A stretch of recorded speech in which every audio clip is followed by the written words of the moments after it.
Alors, bonjour à tout le monde, bonjour à toutes et à tous qui nous regardaient en direct sur la page de Coaching Québec ou qui regardaient ce petit podcast en rediffusion. Alors aujourd'hui, on a un thème super intéressant, en tout cas, je pense que ça va vous intéresser, c'est notre relation intergénérationnelle à l'argent. On est tous pris un petit peu à la fois avec l'intergénérationnel et avec l'argent, on n'a pas fort le choix dans la vie aujourd'hui. Et donc, pour discuter de ce thème, j'accueille aujourd'hui trois charmantes personnes qui vont échanger leurs idées. J'ai Véronique avec nous, qui est éclaireur sur la plateforme auto-coaching que vous connaissez, Maude qui est avec Oh, nous, que vous connaissez aussi, qui est aussi éclaireur sur la plateforme auto-coaching, et Audrey qui est coach professionnel en PNL et facilitatrice en constellation familiale, donc l'intergénérationnel, ça la connaît, et qui a déjà participé une ou deux fois à des micro-libres quand on faisait appel à cet aspect-là de l'intergénérationnel. Alors aujourd'hui, on va mettre ça en lien avec l'argent.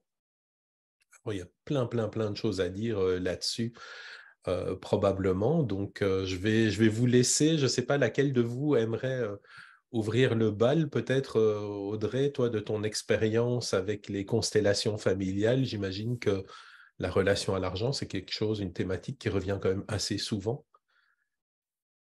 Oui, la relation à l'argent, c'est un thème qui nous préoccupe quand même tous à peu près. Nous, en constellation, c'est sûr qu'on voit ça sous l'angle du système familial et ce qu'on constate, c'est que notre relation à maman a une grande importance dans notre relation à l'argent. Euh, on sait que maman transmet la vie, papa aussi. En général, c'est maman qui a le plus grand rôle et que si on a tendance à ne pas prendre notre mère telle qu'elle est, à la repousser ou à se détourner d'elle, eh bien, on peut voir dans la vie financière notamment ou dans tout ce qui est en lien avec ce qu'on appelle l'abondance, bah, ce retrait, ce détournement, puis on a l'impression que ça veut pas venir à nous, alors que si on rétablit notre relation à maman, bah, il y a des chances que ça devienne plus fluide, que ça devienne plus facile, parce que en nous transmettant la vie, en acceptant pleinement la vie qu'on a reçue de notre maman, ben, on accepte aussi tous les cadeaux de la vie, y compris l'argent. Alors, c'est vrai que quand on vient me voir en constellation pour ça, c'est la première question que je pose. La première approche, c'est la relation mais tout ça, c'est très inconscient, évidemment. Ah bah oui, tout à fait. Oui. Ouais. Mm. Mhm. OK. Maude, Véronique, vous, ça vous inspire quoi, cette thématique-là? Alors, Maud, je vais prendre la parole. Oui, Ben moi, ça me parle beaucoup parce que, surtout après ce que tu as dit, Audrey, par rapport à la maman, parce que quand tu regardes un petit peu plus après dans la lignée, hein, tu te rends compte que la grand-mère aussi, c'était un petit peu la même chose, l'arrière-grand-mère. Bon, après, quand on a la possibilité de le voir, c'est bien, mais tu sais, déjà, rien que de voir la mère et la grand-mère, ça te renvoie justement à la façon dont toi tu vas fonctionner, dont toi tu fonctionnes aujourd'hui. Et si tu peux faire le parallèle entre le père et la mère, tu peux avoir Oui, une difficulté d'un côté, donc de la mère, où c'est peut-être plus difficile, et du côté du père, c'est carrément l'abondance, je donne, et on attend. Enfin, moi, je vais parler aussi pour ma propre expérience, hein, parce que c'est difficile de parler pour les autres, mais c'est vrai que c'est ce rapport à l'argent, c'est plus du côté de ma mère qu'effectivement du côté de mon père. mhm. Et c'est la façon dont c'était aussi exprimé, hein, verbalement. Oui, tout L'argent, à ça fait. pousse pas sur les arbres, sinon ça saurait. Enfin, ces expressions qu'on utilise, hein, si tu plantes un sou, il poussera pas un arbre. Et c'est vrai qu'on grandit avec ça. Et on grandit aussi dans cet environnement qui va faire en sorte que ça va un petit peu découler et déteindre sur notre vie d'adulte. Mm. Effectivement, effectivement, Véronique, moi, ça me fait penser à quand tu as parlé de grand-maman, tu sais, c'est comme grand-maman, moi, c'est ma grand-maman gâteau, mais c'était une femme, dans le fond, qui avait énormément les portes ouvertes de sa maison. Il y en avait toujours assez pour tout le monde. Les gens rentraient, elle servait toujours comme une tarte, viens goûter à mes confitures, j'ai fait ci, j'ai fait ça. Donc, pour elle, c'était beaucoup, elle démontrait énormément de générosité, ce que ma mère a aussi pris, dans le fond, comme façon de faire, dans le fond, de dire quand quelqu'un rentre dans ma maison, il y en a toujours pour nous, puis il y en a suffisamment aussi pour les autres. Et ça me fait penser aussi que j'ai ramené ça moi aussi dans ma vie, puis j'ai comme résumé ça pour mes enfants. Plus je donne, plus je reçois. Donc, c'est vrai que l'approche, la façon que, en fait, c'est que les comportements de nos parents influencent énormément, dans le fond, nos propres comportements face à l'argent. Donc, c'est un grand héritage qu'on nous lègue de façon à comment finalement on aborde ces questions-là, mais il y a aussi l'aspect. C'est drôle parce que quand je t'entendais, Audrey, je me disais, moi, j'aurais aimé ça que ma mère m'a montré cette relation-là de générosité, mais j'aurais aimé ça que mon père, il me montre un peu plus des finances, comment gérer, comment gérer cet argent-là ou quand on en a. Il me semble qu'on voit un peu plus le père comme gestionnaire des finances. Ça m'a quand même étonnée par rapport à ce que tu disais, mais je comprends que notre relation intime à être capable aussi de recevoir dans notre vie, c'est comme l'abondance en général, cet amour-là qu'on reçoit.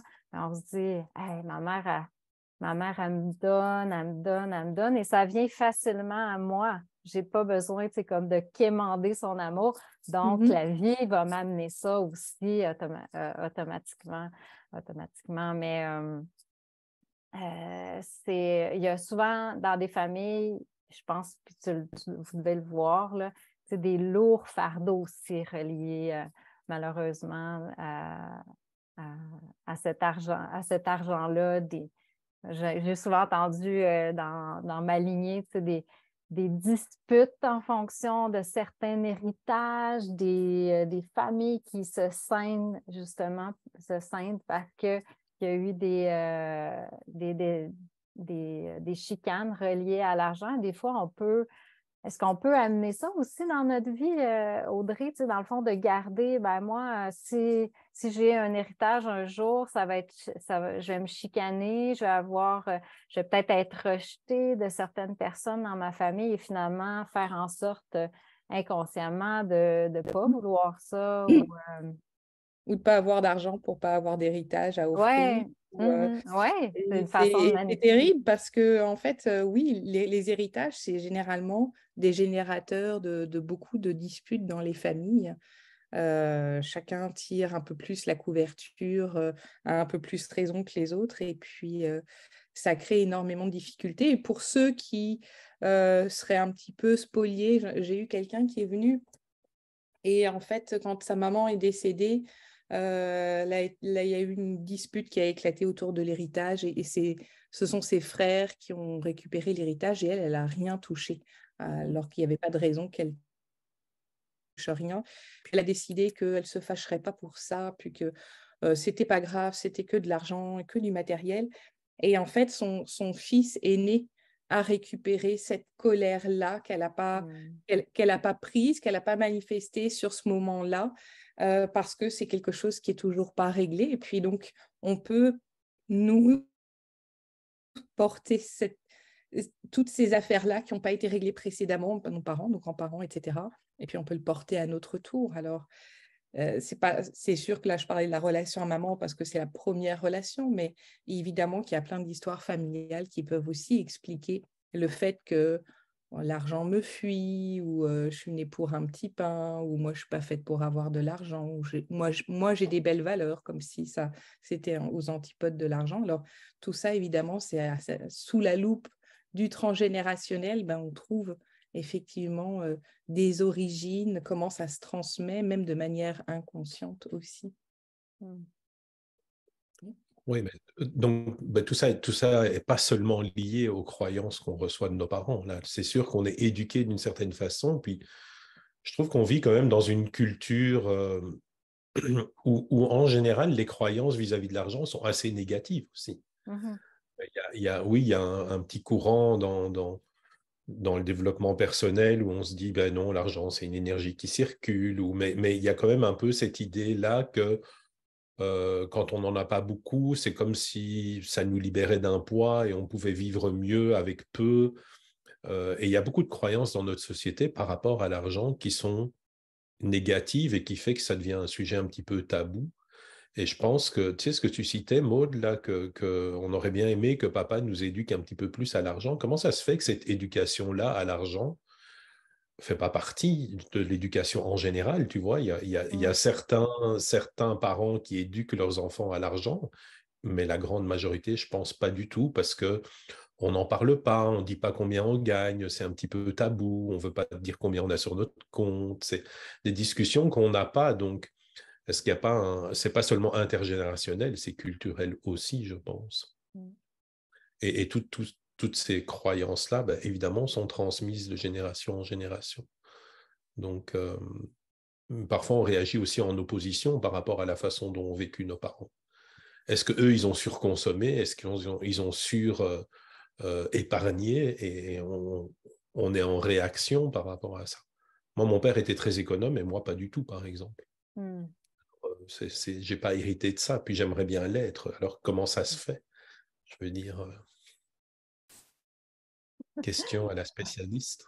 Ben, c'est à voir dans la famille. Évidemment qu'on réagit parfois par opposition, mais cette opposition-là, c'est une loyauté à quelqu'un d'autre qui a peut-être pas pu vivre non plus comme il voulait. Et donc, c'est une façon de pouvoir, à travers nous, ce qu'on fait, c'est qu'on fait vivre le rêve de quelqu'un d'autre à travers notre relation à l'argent. Puis peut-être que dépenser, c'est une façon de pouvoir, pour nous, se faire plaisir là où d'autres n'ont pas pu se faire plaisir. Donc, il y a toujours ce balancier-là où je fais pareil, où je fais l'inverse, mais dans les deux cas, c'est en réaction à quelque chose. On est rarement libre, en fait, par rapport à l'argent.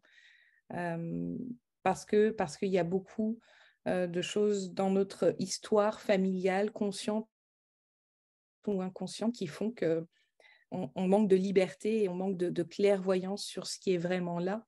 Et ce qui nous a été transmis ou ce que nous, on a appris, on ne sait pas trop comment ça se passe exactement, mais on peut voir des personnes qui ont beaucoup, beaucoup d'argent et qui sont très, très en insécurité à l'intérieur d'eux. Et donc, même avec 3 millions en banque, aller dépenser de l'argent pour une nouvelle laveuse, bah, soudainement, ça les stresse. Tout ça devient très, très insécure pour eux, alors qu'ils ont des millions en banque. Et puis pour d'autres, bah, qui n'ont pas d'argent, ils sont très en sécurité avec eux-mêmes et puis ils arrivent toujours à avoir ce dont ils ont besoin. Donc, peut-être aussi qu'on a une image de l'argent, particulièrement, je dirais, dans notre société où c'est quelque chose qui est important et qui nous définit beaucoup, comme si ne pas avoir d'argent pouvait nous définir, ou le fait d'avoir beaucoup d'argent pouvait aussi nous définir. Alors, bon, il y a peut-être un cas où c'est plus facile et plus évident, mais si on mettait ça de côté et que l'argent n'existait plus, comment est-ce qu'on se définirait aussi et est-ce qu'on serait satisfait et comment on vivrait ce qu'on a? Est-ce qu'on se sentirait en sécurité? Est-ce qu'on se sentirait pas du tout en sécurité?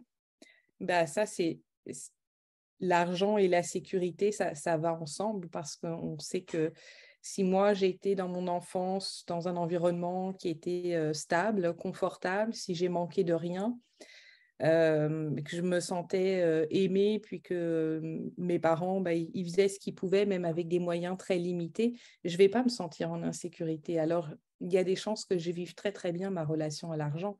Et puis, il y a des familles où les gens ont beaucoup d'argent, et puis avec ça, ils ne se sentent pas plus à l'aise. Et soit ils en ont jamais assez, soit ils le dépensent, et puis ils n'arrivent jamais à en cumuler. Donc, l'environnement dans lequel on vit, qui est complètement lié effectivement à nos histoires parce que nos familles ont vécu des guerres, il y en a qui ont vécu des faillites. Hein. Alors, évidemment, ça devient difficile par la suite de pouvoir, nous, avoir une relation saine à l'argent si on a connu, quand on était enfant, les huissiers ou si notre père ou notre grand-père ou un membre de notre famille a fait faillite.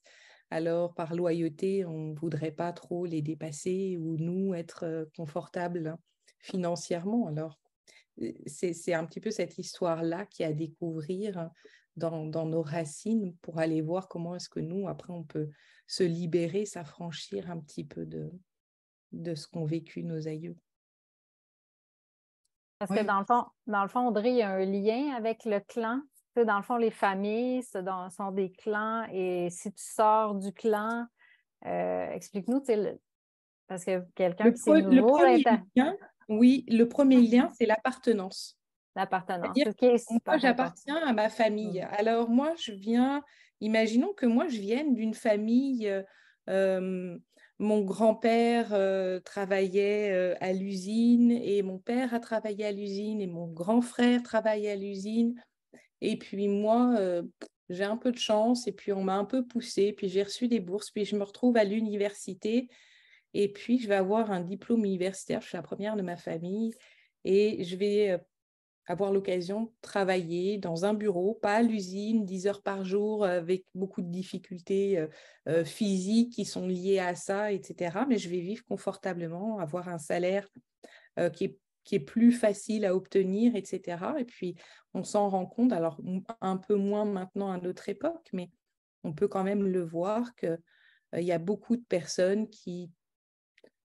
On parle d'auto-sabotage, ce n'est pas vraiment de l'auto-sabotage, mais qui trouvent le moyen d'échouer là où les portes étaient grandes ouvertes devant elles par loyauté vis-à-vis de leur famille, parce que par appartenance à ce clan-là, si moi, soudainement, ma vie professionnelle devient financièrement, matériellement facile, là où tous les autres avant moi ont dû travailler très fort, très dur, ont vécu des injustices et que moi, c'est l'inverse qui m'arrive, je vais trouver une façon d'être loyale à ma famille. Donc, je vais m'auto-saboter ou alors il va y avoir des accidents qui arrivent soudainement. Puis, je ne vais plus pouvoir travailler. Je ne vais pas être couverte par des assurances. Puis, je vais me retrouver en difficulté. Donc, ça, on en trouve aussi. Et c'est lié à l'appartenance à notre famille, à notre clan. On se trouve des excuses finalement pour inconsciemment, bien évidemment. Mais ce n'est pas que des excuses. C'est pas que des excuses, c'est aussi tout le clan qui fonctionne d'une certaine façon. Donc même moi, avec ma petite volonté très très forte individuelle, ça ne suffit pas. Il faut que j'arrive à ce que dans mon clan, ça circule, j'ai le soutien de ces aïeux. Là, et le soutien, il est toujours là. C'est juste que je ne le perçois pas. Et tant que je n'arrive pas à le sentir, à le percevoir, je ne serai pas capable de prendre ce que la vie va m'offrir. Quand je parlais d'excuses, dans le sens où je vais tomber malade, ce n'est pas ma faute dans ce sens-là. C'est pas ma faute, je suis tombée malade, donc je peux pas continuer à travailler ou aller travailler. Puis c'est dans ce sens-là que je le disais en parlant d'excuses. Et par loyauté, oui, pardon. Ça me donne la possibilité de donner raison à toutes les croyances inconscientes qui sont véhiculées par la famille. Que c'est dur, que c'est difficile, qu'il faut ramer dans la vie, etc., etc. C'est une forme de loyauté à toutes ces croyances-là aussi. Oui, et puis les riches et les bourgeois s'enrichissent sur notre dos. Alors évidemment que moi, je ne vais pas me mettre à devenir riche ou bourgeoise parce que, imaginez, c'est comme si j'exploitais ma propre famille, je veux dire. Alors, ça ne peut pas fonctionner juste par la notion d'appartenance à mon clan, à mon système. Et pourquoi, dans le fond, Audrey, c'est si important, dans le fond, d'être lié à notre clan ou de faire comme notre clan? C'est inné chez les humains ou C'est inné chez les humains. On appartient à notre famille et on va faire tout ce qu'il faut de manière consciente et inconsciente pour maintenir cet état d'appartenance à notre famille. C'est une question de survie. C'est une question d'appartenance et même d'appartenance même à un système qu'on ne connaît pas parce que d'une part, on ne connaît pas toutes les histoires familiales, hein, parce qu'évidemment, il y a parfois des secrets, des non-dits, des choses qu'on ne nous a pas dites, etc., parce que c'était honteux, etc. Et puis, il y a aussi, si toutefois, parfois on en reçoit des personnes qui sont adoptées, qui ne connaissent pas leur système d'origine, mais ils appartiennent aussi à leur système d'origine et donc ils vont faire ce qu'il faut pour appartenir à leurs parents biologiques, même s'ils n'y connaissent rien. En eux, ils le savent. Alors, c'est bien plus fort que juste « je veux avoir $1 million sur mon compte ». Ce que je comprends, c'est que c'est encore plus fort que juste comme nos croyances. Parce Oui, parce que ça dépasse nos croyances et celles de la famille. C'est toute l'histoire de la famille que je dois accepter, que je dois honorer finalement, avant de parvenir, moi, à pouvoir changer de classe ou pouvoir inverser cette tendance dans ma relation à l'argent. Et justement, si je veux briser ce cercle-là, je comprends que cette loyauté, c'est fort, c'est inconscient, on fait partie de notre clan. Il faut se rattacher à un autre type de loyauté, alors pour pouvoir comme briser la loyauté vis-à-vis de l'argent. En fait, on ne brise pas la loyauté vis-à-vis de l'argent,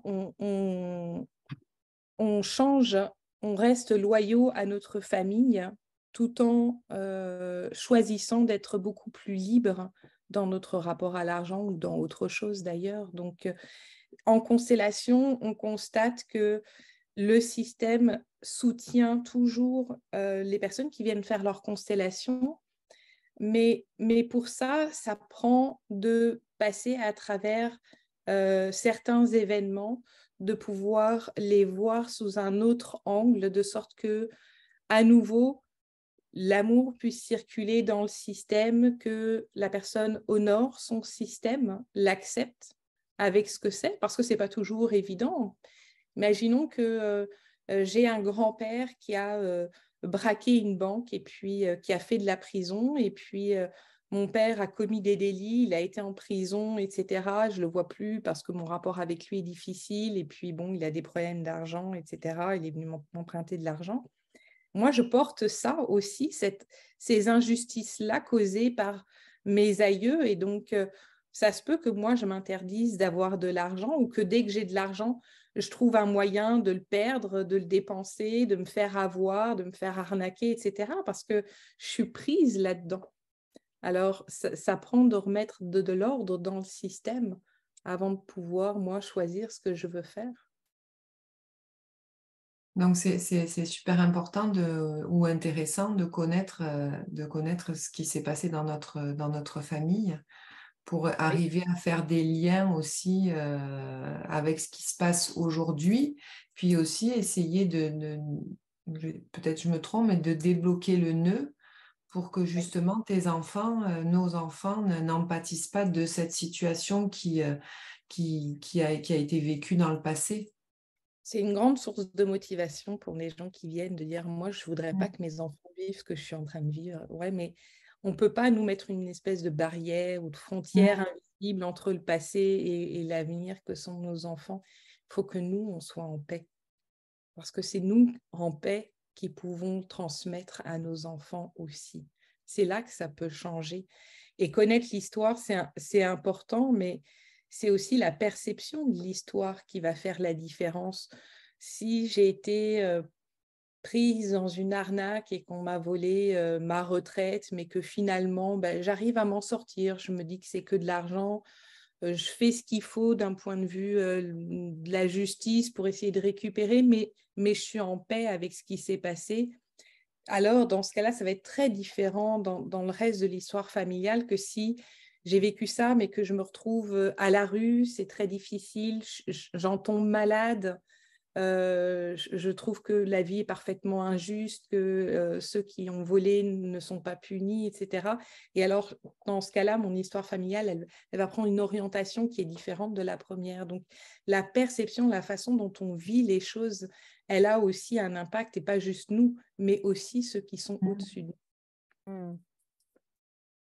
Ça me fait penser, Audrey, je ne sais pas si les auditeurs qui connaissent moins le transgénérationnel pourraient... j'ai écouté une série sur Netflix qui s'appelle Je cherchais excuse, j'étais un peu déconcentrée, je cherchais le nom.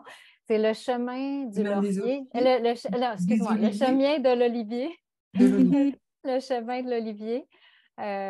Donc, c'est vraiment intéressant parce qu'on voit le parcours de 3 femmes et justement vont puiser dans leur histoire familiale et délier des situations justement qu'ils vivent dans leur vie présente. Et entre autres, il y en a une qui était avec un mari qui n'avait jamais de sous, l'argent lui glissait entre les doigts, puis à un moment donné, elle a, on va dire, regagné un peu son indépendance et elle a reçu un héritage à ce moment-là, une terre là, qui s'est manifestée, mais parce qu'elle a travaillé aussi sur sa relation finalement avec l'argent et tout. Donc, s'il y en a qui ne connaissent pas un peu le transgénérationnel, ça va vous donner des belles pistes. Le chemin de l'olivier. C'est disponible sur Netflix. Oui, c'est très intéressant. On voit un peu comment fonctionnent les constellations, même s'il y a plusieurs façons de faire, mais ça reste très intéressant. Et mais pour mettre un concept un peu plus... vraiment des histoires qui se trament. Et, parce que quand tu dis qu'il faut changer les choses, on ne pourra jamais changer l'histoire de notre généalogie, mais on va pouvoir changer notre histoire en, comment je peux dire ça? oui. En changeant, dans le fond, notre façon de la voir, dire, ah, OK, j'ai hérité de ça, ce qui fait que je fais toujours ce comportement-là. Ah, ben OK, je vais dire merci à mes aïeux qui ont traversé, par exemple, une famine. Je vais leur remettre, regarde, c'était vous viviez ça là, dans votre temps, la famine. Nous aussi, aujourd'hui, en 2023, la famine, ça existe presque, on va dire presque pas, dans le sens où il y a plein de choses qui peuvent m'aider pour aller travailler, aller vaincre finalement ma pauvreté en ce moment et je vais pouvoir continuer ma vie plus dans... et non reproduire toujours des comportements un peu comme autosaboteurs, autodestructeurs par rapport à l'argent, donc se réapproprier ces choses. Réapproprier ça, et puis aussi s'adapter, je dirais, à ce qui est là aujourd'hui et qui n'était pas le cas avant. Je veux dire, pour beaucoup de la génération de ma maman, par exemple, rares sont les femmes qui ont travaillé beaucoup. En général, elles travaillaient, puis au moment où elles avaient des enfants, elles s'arrêtaient. Alors, je fais une généralité, ça ne veut pas dire que ça a été le cas pour toutes les femmes de cette génération, mais l'époque de mes grands-parents, c'était très naturel que l'homme travaille et la femme reste à la maison pour s'occuper des enfants. Et elle gérait un petit peu l'argent que son mari lui donnait, mais lui, il supervisait le tout. Aujourd'hui, c'est plus comme ça. Les femmes ont cette indépendance professionnelle autant que les hommes, et donc elles ont les mêmes capacités de gestion, mais pendant des générations, les femmes n'avaient pas leur mot à dire, c'était pas leur argent, et elles faisaient bien ce qu'on leur disait. Donc, c'est sûr que quelque part, on porte, nous, encore dans notre génération, dans notre époque, cette idée-là que nous, on ne vaut pas grand-chose, on prendra bien ce qu'on nous donne et puis on en fera bien ce qu'on peut et puis c'est déjà pas si mal. Et d'ailleurs, on le voit il y a quand même des études qui sont réalisées sur les salaires moyens des hommes et des femmes pour les mêmes fonctions. Il y a en moyenne, et là je parle dans les pays plus développés, environ 30% de décalage dans les salaires entre hommes et femmes pour les mêmes postes et les mêmes responsabilités. Et je ne parle même pas de l'accès à ces postes-là. Donc, on est encore en train de rattraper ces dizaines, ces centaines d'années où ça a fonctionné d'une façon différente, puis on est encore en train de le rattraper, mais pas juste d'un point de vue culturel ou professionnel, mais aussi à l'intérieur de nous, dans cette capacité de pouvoir prendre ce qui nous revient, d'aller le chercher et puis de pouvoir en faire ce qu'on veut de manière complètement libre. Là où peut-être nos mamans, grands-mamans, etc. n'ont pas eu l'occasion, n'ont pas eu l'opportunité de le faire parce que c'était une époque différente de maintenant. Et justement, le fait d'avoir vécu ça dans une époque qui était différente, qu'est-ce qui explique justement qu'on continue à le faire aujourd'hui dans une époque qui est encore différente de celle de ma mère, de celle de ma Mhm. grand-mère? Et on continue. Est-ce que c'est Tu parlais de loyauté tout à l'heure, hein, mais est-ce que c'est des liens qu'il faut couper? Est-ce que c'est notre façon de changer? Qu'est-ce qu'on peut faire avec ça?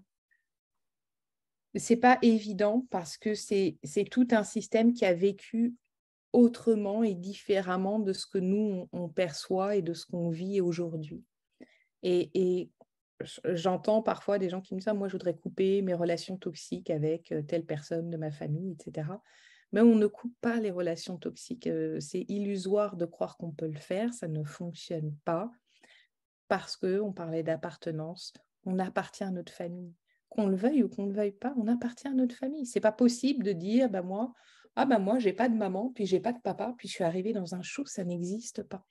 Donc, ça prend d'accepter notre famille telle qu'elle est, de la connaître, et puis d'aller, si on a l'occasion, ben moi je peux parler des constellations parce que j'en connais assez pour voir combien la mise en place de notre système familial, de voir comment ça se passait, nous apporte tellement de lumière, de compréhension sur la façon dont les uns et les autres ont pu vivre certaines situations et apporter plus de paix, et nous permet à nous de pouvoir libérer, laisser des aspects qui sont justement passés, qui n'ont plus lieu d'être et qu'on traîne encore parce qu'on se dit: mais moi, comment je pourrais m'épanouir professionnellement, faire des choses que j'aime, gagner ma vie, être indépendante comme femme, par exemple, là où ma maman, elle n'a jamais réussi à avoir son indépendance, elle n'a jamais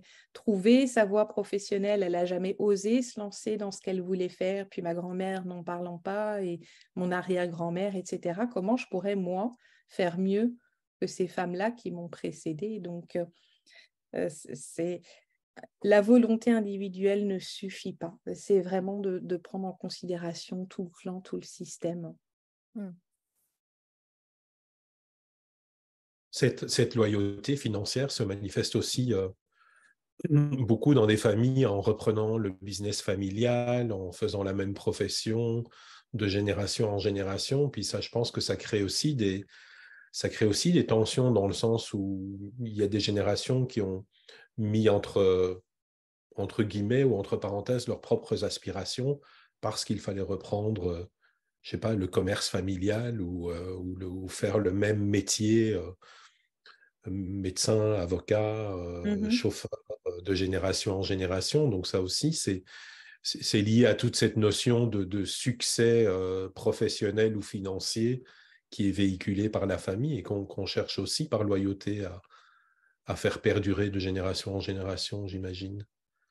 Mais là aussi, le contexte change. Le contexte change. Le Enfin, je contexte pense aux change. agriculteurs qui reprennent, qui n'ont pas de reprise, par exemple.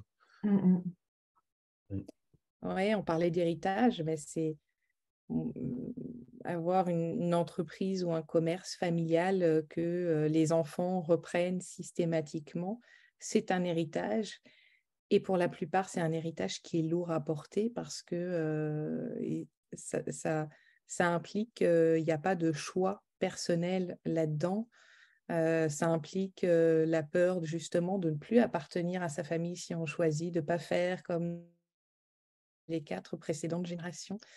Ça implique aussi les conflits très souvent entre frères et sœurs quant au poste de direction à occuper au sein d'une entreprise. Alors, le schéma, il est un petit peu toujours le même.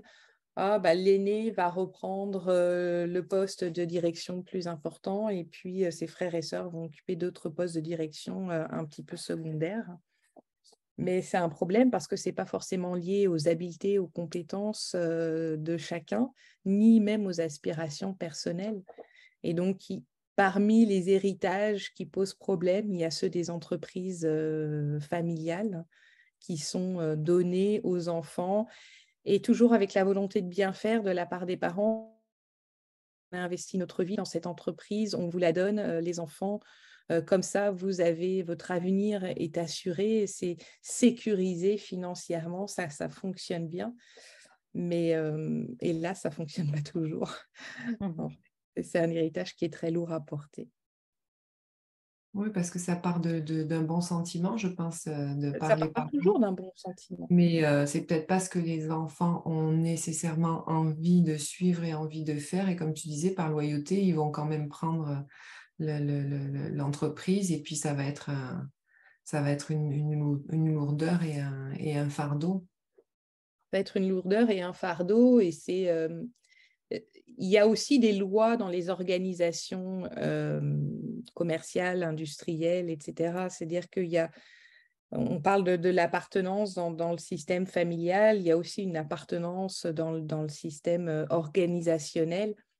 Et donc, il y a des places qui sont différentes. Donc, si moi, je suis l'aîné dans ma famille et puis qu'après moi, j'ai un petit frère et qu'on donne une place de directeur général à mon petit frère, alors il va prendre la première place dans l'organisation, puis ce n'est pas toujours les mêmes places que celles dans la famille, dans la fratrie, etc. Donc, ça peut aussi, juste cette notion de place-là peut poser problème, parce que parfois, il y a des cultures où c'est le premier garçon qui va hériter de l'entreprise, même s'il y a eu 4 filles avant, qui sont investies et qui ont peut-être plus de compétences et de qualités pour diriger.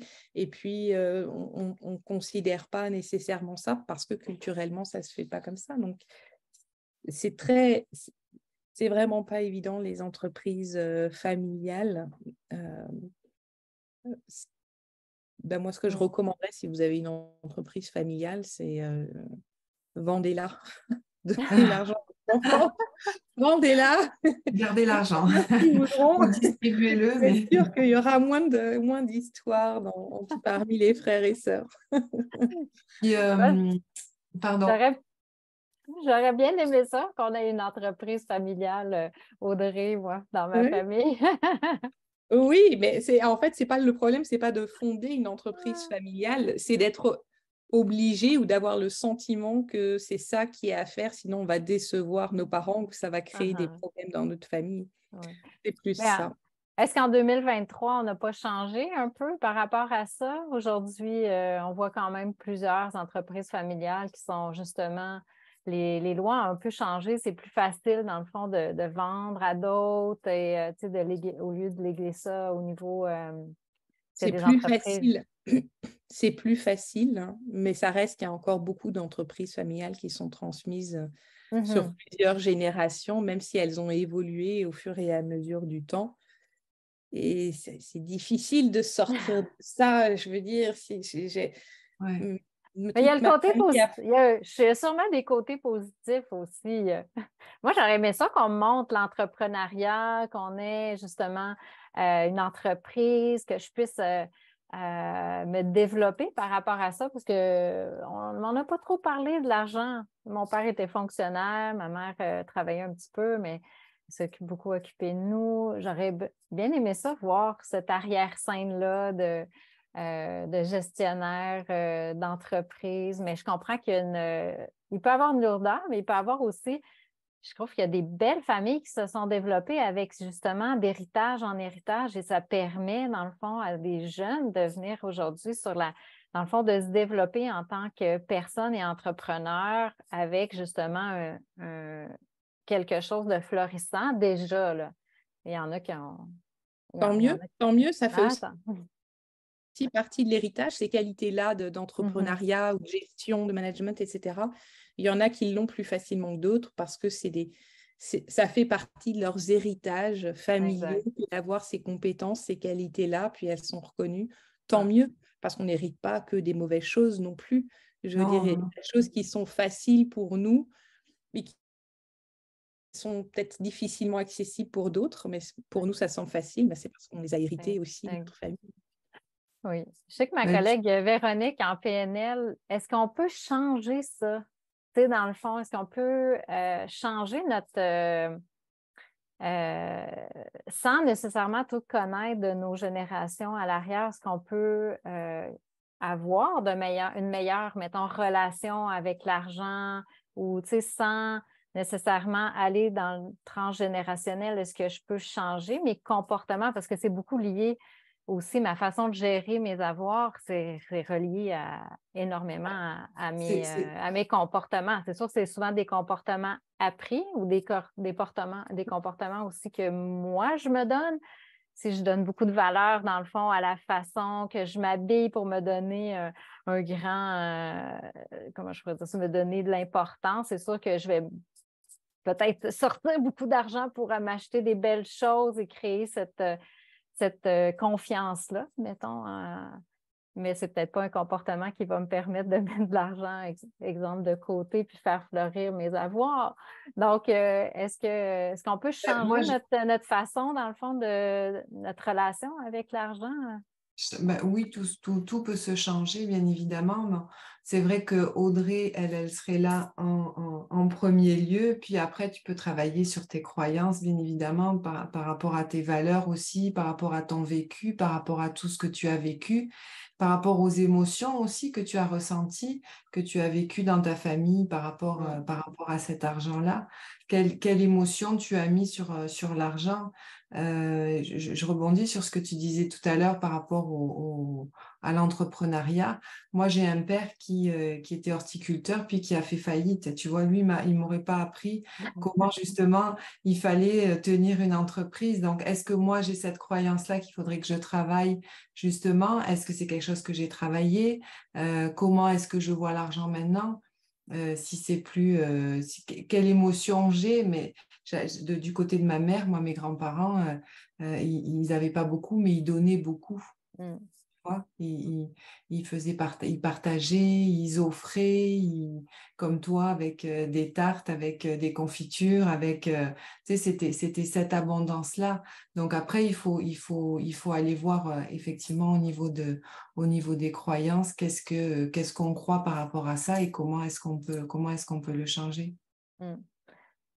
Et en PNL, on est quand même bien équipé, enfin PNL, hypnose, toutes ces méthodes-là pour travailler au niveau des croyances. Là où ça peut coincer, d'abord, il faut identifier les croyances limitantes qu'on peut avoir par rapport à l'argent. Et donc, parce qu'on a des croyances qui sont conscientes et d'autres qui sont inconscientes. Voir où on met l'argent aussi, tu le disais, Véronique, dans notre hiérarchie de valeurs par rapport à notre notion de réussite ou de succès. Tu sais, c'est très, très véhiculé dans notre société que il a réussi dans la vie, ça veut dire quoi? Il a fait beaucoup d'argent, tu vois. Est-ce que quelqu'un qui est resté en bonne santé jusqu'à 90 ans, qui a vécu heureux avec très peu de chance, est-ce que lui, il n'a pas réussi plus dans la vie peut-être que celui qui s'est rendu malade à 55 ans avec un burn-out, mais 2 millions sur son compte, tu vois? Donc, juste cette notion-là de c'est quoi la réussite, c'est quoi le succès, où va se placer l'argent dans cette hiérarchie-là de bien-être individuel. Donc, tout ça, c'est des choses qui souvent mènent notre vie, sur lesquelles on ne s'arrête pas tellement, dont on n'est pas trop conscient. Et je pense que quand on se pose les bonnes questions, quand on se fait poser les bonnes questions, par exemple par un coach, ben là, on commence à prendre conscience de ces schémas, de ces patterns, mais on n'a pas toujours conscience d'où ils viennent. On arrive à identifier certaines choses dans notre éducation avec nos parents, par exemple. Moi, ça a été véhiculé très clairement que, tu sais, la sécurité financière, c'est important, il faut économiser, mais quand je regarde, mon père et ma mère ont tous les deux vécu la guerre et ont vécu des périodes de dénuement et de pénurie totale avec ma mère habitait Berlin et tout a été démoli, ils n'avaient rien, je veux dire, ils étaient dans la rue. Donc c'est sûr que pour le bien-être de leurs enfants, eux veulent la sécurité matérielle et c'est un héritage qui vient d'une autre époque et je comprends la valeur qui est derrière. Mais effectivement, on vit à une autre époque et peut-être qu'on veut autre chose aujourd'hui. Et donc d'identifier ces croyances-là, on peut choisir à ce moment-là de dire, ben non, là, moi, je veux rompre avec cette croyance-là. Et donc, oui, il y a des techniques en PNL, en hypnose pour le faire. Je me suis rendu compte avec mes clients depuis plusieurs années que souvent, il y avait encore quelque chose d'autre derrière. Et pendant des années, je n'ai pas mis la main là-dessus. Et ça, c'est quelque chose que j'ai plus découvert justement avec l'intergénérationnel et cette notion de loyauté dans les constellations familiales. Euh, j'ai beau vouloir changer ma croyance, c'est comme, et je peux la changer, c'est comme s'il y avait quelque chose encore qui me tirait ou qui me faisait avancer plus lentement que si j'avais pas cet élastique qui me tirait dans le dos. Et cet élastique-là, moi, je le vois vraiment comme la loyauté au clan, à la famille et pour avoir travaillé aussi un petit peu en constellation familiale et exploré ça, j'ai découvert qu'on pouvait avoir des loyautés à des membres de la famille qu'on n'a jamais connus, euh, à des grands-parents ou à des arrière-grands-parents qu'on n'a nous-mêmes pas vraiment connus, mais que cette loyauté est quand même présente. Et lors d'une formation, j'avais appris une question, mais vraiment une question super puissante, je trouve, que je pose maintenant aussi à mes clients, c'est, OK, si tu arrives à changer ce que tu veux changer, par exemple, si tu veux changer ta croyance par rapport à l'argent en te disant que tu as droit à l'abondance, par exemple, à qui est-ce que tu ressemblerais moins? Si tu arrives à faire ça, à qui est-ce que tu ressemblerais moins? Et ça amène les gens à réfléchir, oh mon Dieu, c'est vrai, de qui je m'éloigne quelque part, puis moi c'est en termes de loyauté ou d'appartenance, en atteignant cet objectif-là. Tu sais, moi, c'est sûr, j'ai envie de réussir financièrement, j'ai envie de léguer à mes enfants, etc. Mais si j'arrive à faire ça, à qui est-ce que je ressemble moins? Et là, commence à popper à mon père, à ma mère, à mon grand-père. Ouais, mais moi, j'ai ce lien d'appartenance, d'attachement, d'amour vis-à-vis de ces personnes-là. Et donc, de là vient le combat un peu de loyauté. Est-ce que je peux vraiment m'autoriser de changer complètement cette croyance et d'y arriver? Et je trouve que ce niveau-là, pour ceux qui font de la PNL, le niveau de loyauté ou d'appartenance, c'est comme ça fait partie un peu des niveaux logiques de PNL les plus élevés, tu vois. C'est au-dessus des croyances, c'est au-dessus des valeurs, c'est au-dessus même de ma propre identité. C'est l'appartenance. C'est le niveau à qui ou à quoi de plus grand est-ce que j'appartiens. Et je pense que les constellations familiales nous permettent d'aller travailler à ces niveaux-là où des techniques comme la PNL ne suffisent plus, je pense. Ouais. Puis, Nicolas, est-ce qu'aujourd'hui, en 2023, parce que nous aussi, on va être les aïeux de quelqu'un ou de plus tard, est-ce qu'on Moi, se j'ai fait ma doit, part non? déjà. T'as fait ta part, oui, hein? Oui. Comment, dans le fond, on peut, en 2023, parce je suis allée voir juste le site, justement, un qui porte ton nom, le Franck Nicolas. Tu sais, les croyances qu'on a reliées à l'argent, tu sais, il y en a dressé une liste. On doit travailler plus fort pour gagner. L'argent change les hommes. L'argent attire les amis par intérêt. On n'est rien sans argent. L'argent ne fait pas le bonheur. Il y en a plein. Mais est-ce qu'aujourd'hui, comme humain, comme parent, comme on se doit, dans le fond, d'aller regarder ça pour léguer justement une meilleure relation avec l'argent pour nos enfants? Parce que souvent, en tout cas, personnellement, dans ma vie, je regarde, tu sais, des fois, je me dis, oh mon Dieu, j'entends ma mère parler, là. Tu sais, je dis quelque chose à mes enfants. Ah non, non, ça, on n'achètera pas ça, là, c'est trop cher, là. Mais en même temps, de l'autre côté, ah, mais ça, c'est quelque chose que je mets beaucoup, beaucoup. Ça n'a pas de prix pour moi, exemple, la santé. Donc, aller acheter des bons aliments, c'est important, mais acheter une voiture de luxe, c'était pas dans nos schémas de valeur. Donc, mais est-ce qu'on se doit de revisiter, dans le fond, nos croyances, nos valeurs, notre façon qu'on parle d'argent à nos enfants? On sait que ça s'imprime quand même assez jeune aussi. Au niveau toutes justement ces croyances-là qu'on dit et redit, ou juste comment on agit face à l'argent. Parce que l'argent, au niveau le stress que j'ai face à ma paye, il y a toutes sortes de... Est-ce qu'on se doit, dans le fond, de changer un petit peu ça pour léguer à nos enfants ou aux générations plus futures une meilleure relation avec l'argent? Moi, je pense qu'il y a ce qu'on peut léguer consciemment, tu vois, de ce travail qu'on fait sur nous, d'être attentif aux croyances qu'on véhicule, aux comportements, parce qu'on est des modèles pour nos enfants. Tu sais, Ben oui. on peut être attentif à ça et en même temps, ben, comme disait Audrey, il y a tout ce qu'on porte avec nous dont on n'a pas forcément conscience et qui nous a été légué aussi. Mm. Et que si on le résout pas dans le contexte où c'est problématique, ben, ça va passer à la génération suivante. Enfin, en tout cas, moi, je vois ça comme ça, Audrey. Je ne sais pas si tu veux compléter là-dessus, mais est-ce qu'on se doit de... Ben, moi, je pense que c'est toujours bon de toute façon, ça fait partie du développement personnel d'aller regarder cet aspect des choses. Est-ce que c'est une obligation? Ben, je peux parler que pour moi. Moi, dans ma vie, c'est une obligation que je me donne d'essayer de cheminer vers ce que moi je considère être une meilleure personne. Donc oui, Mm. je ne peux pas parler pour les autres là. Donc, mais je pense que c'est utile en bout de ligne. Mm. Sinon, on peut laisser une partie du... Bon, nos aïeux, nos parents nous ont légué plein de bons, mais ils nous ont légué parfois des fardeaux. Si on est capable de les identifier et de les leur remettre, même symboliquement, c'est une façon pour nous de nous en libérer et de ne pas en faire cadeau à nos enfants. Je veux dire, mais je pense qu'on fera cadeau quand même d'un certain nombre de fardeaux à nos enfants, qu'on le veuille ou pas. C'est un peu l'histoire de la vie, mais enfin, moi, je vois ça comme ça. Oui, Ah très oui, c'est d'accord. un peu l'histoire de la vie. Et puis, on ne peut pas tout régler. Je veux dire, parfois, j'en entends et j'en vois. Et puis, ils voudraient tout régler, puis que la maison soit parfaitement propre pour leurs enfants. Mais ça n'arrivera pas. Ça n'arrivera pas parce que déjà, bah, les enfants, ils viennent de 2 parents, donc pas juste de nous.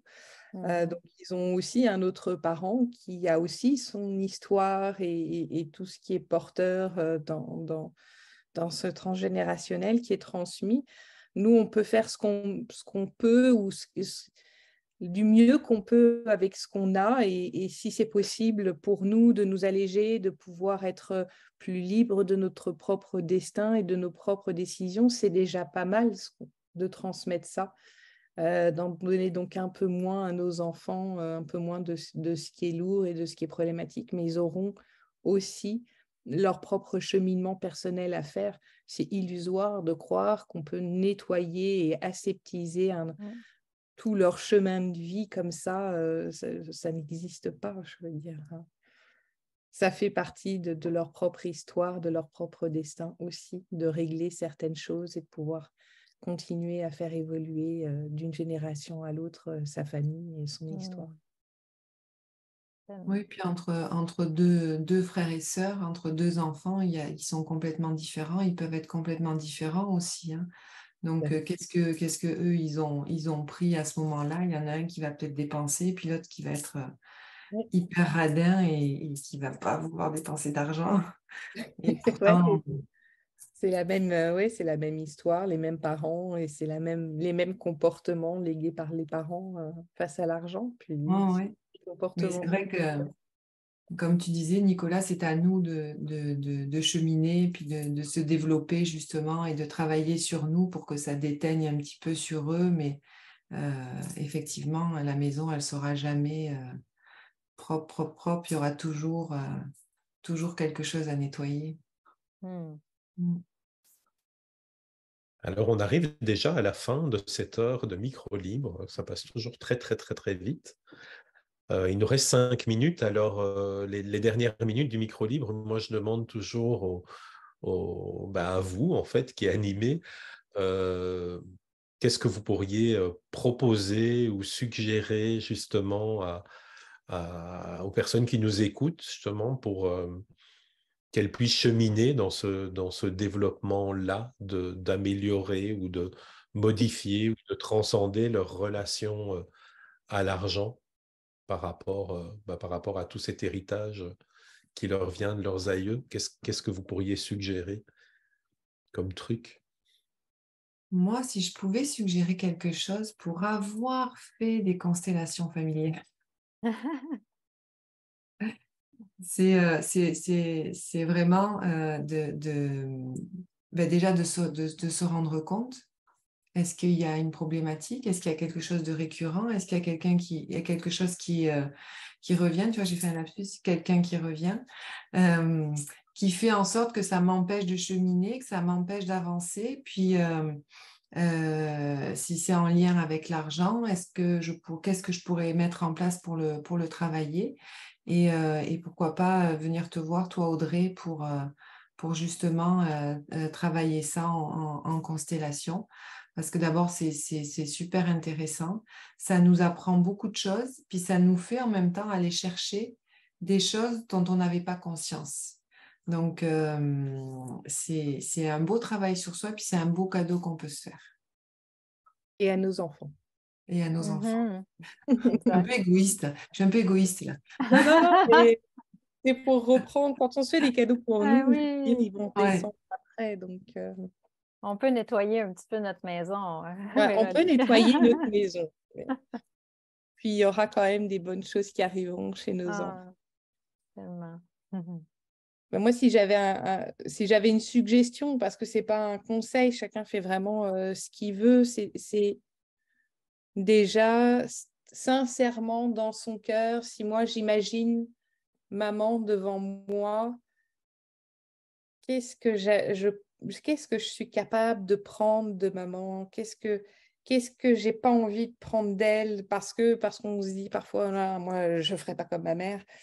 C'est surtout pour les femmes, en général, on se dit ça, mais en général, la pomme tombe jamais très loin de l'arbre non plus. Donc, qu'est-ce que moi, je prends pas encore de maman que je pourrais peut-être commencer à prendre, ne serait-ce qu'un petit peu à la fois pour m'ouvrir un peu plus et être capable de pouvoir prendre maman complètement. C'est le travail d'une vie.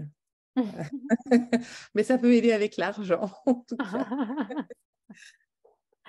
Mais c'est beau de voir la mer. Ça, tu m'as appris ça aujourd'hui, Audrey, dans le fond, de voir la mer comme l'abondance dans nos vies. Tu sais, je pense que c'est...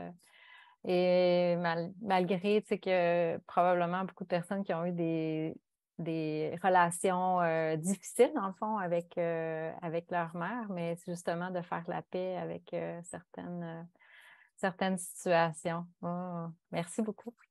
Excuse-moi, Nicolas, oui? Non, vas-y. Moi, j'avais juste sorti une petite citation de Henry Ford parce que, tu sais, l'argent, c'est aussi, c'est la satisfaction ou tu sais, on a souvent la satisfaction, la richesse.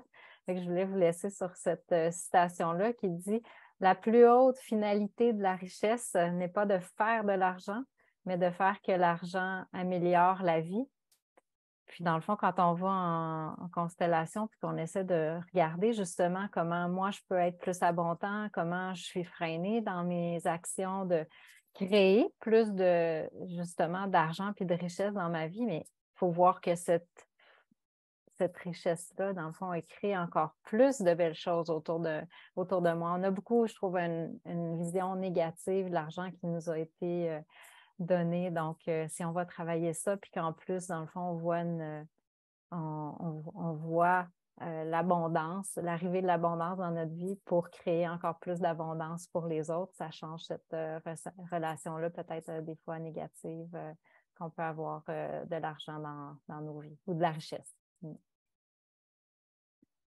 Alors, merci beaucoup à toutes les trois pour ces réflexions, pour ces pistes de réflexion, pour les belles choses qu'on a apprises aujourd'hui aussi sur justement ces relations intergénérationnelles et leur impact sur notre relation à l'argent en général. Alors, évidemment, pour aller plus loin, vous pouvez explorer encore en profondeur les techniques de coaching, les constellations familiales, aller voir Le Chemin de l'Olivier sur Netflix. Super série aussi qui vous montre un petit peu comment ça s'organise tout ça.